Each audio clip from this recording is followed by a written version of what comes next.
परवरिश। एक नगर में प्रतिष्ठित व्यापारी रहते थे, जिन्हें बहुत समय बाद एक पुत्र की प्राप्ति हुई थी। उसका नाम सुधाकर रखा गया। सुधाकर घर में सभी का दुलारा था।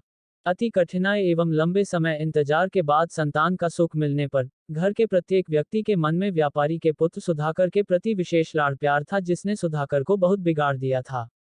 घर में किसी भी बात का अभाव नहीं था। सुधाकर की मांग से पहले ही उसकी सभी इच्छाएं पूरी कर दी जाती थी।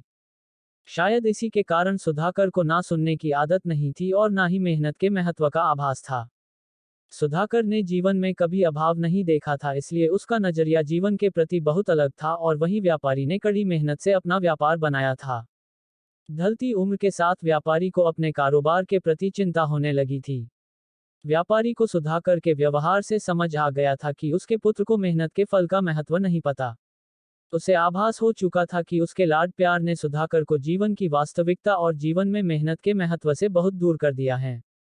गहन चिंतन के बाद व्यापारी ने निश्चय किया कि वो सुधाकर को मेहनत के फल का महत्व स्वयं सिखाएगा, चाहे उसके लिए उसे कठोर ही क्यों न बनना पड़े।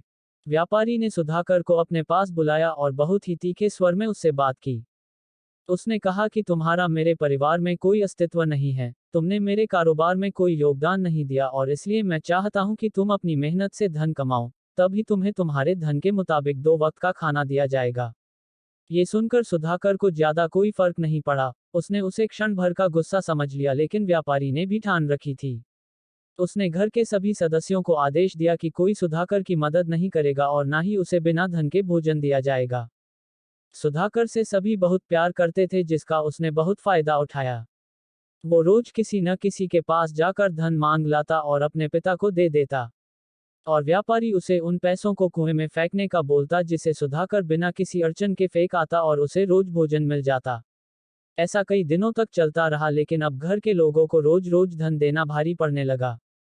सभी उससे अपनी कन्नी काटने लगे, जिस कारण सुधाकर को मिलने वाला धन कम होने लगा और उस धन के हिसाब से उसका भोजन भी कम होने लगा। एक दिन सुधाकर को किसी ने धन नहीं दिया और उसे अपनी भूख को शांत करने के लिए गांव में जाकर कार्य करना पड़ा। उस दिन वो बहुत देर से थका हारा व्यापारी के पास पहुंचा और धन देकर भोजन मांगा। रोज के अनुसार व्यापारी ने उसे वो धन कुएं में फेंकने का आदेश दिया, जिसे इस बार सुधाकर सहजता से स्वीकार नहीं कर पाया और उसने पलटकर जवाब दिया, पिताजी, मैं इतनी मेहनत करके पसीना बहाकर इस धन को लाया और आपने मुझे एक क्षण में इसे कुएं में फेंकने कह दिया। ये सुनकर व्यापारी समझ गया कि आज सुधाकर को मेहनत के फल का महत्व समझ आ गया है। व्यापारी भलीभांति जानता था कि उसके परिवार वाले सुधाकर की मदद कर रहे हैं, तभी सुधाकर इतनी आसानी से धन कुएं में डाल आता था, लेकिन उसे पता था एक न एक दिन सभी परिवारजन सुधाकर से कन्नी काट लेंगे। उस दिन सुधाकर के पास कोई विकल्प शेष नहीं होगा। व्यापारी ने सुधाकर को गले लगा लिया और अपना सारा कारोबार उसे सौंप दिया।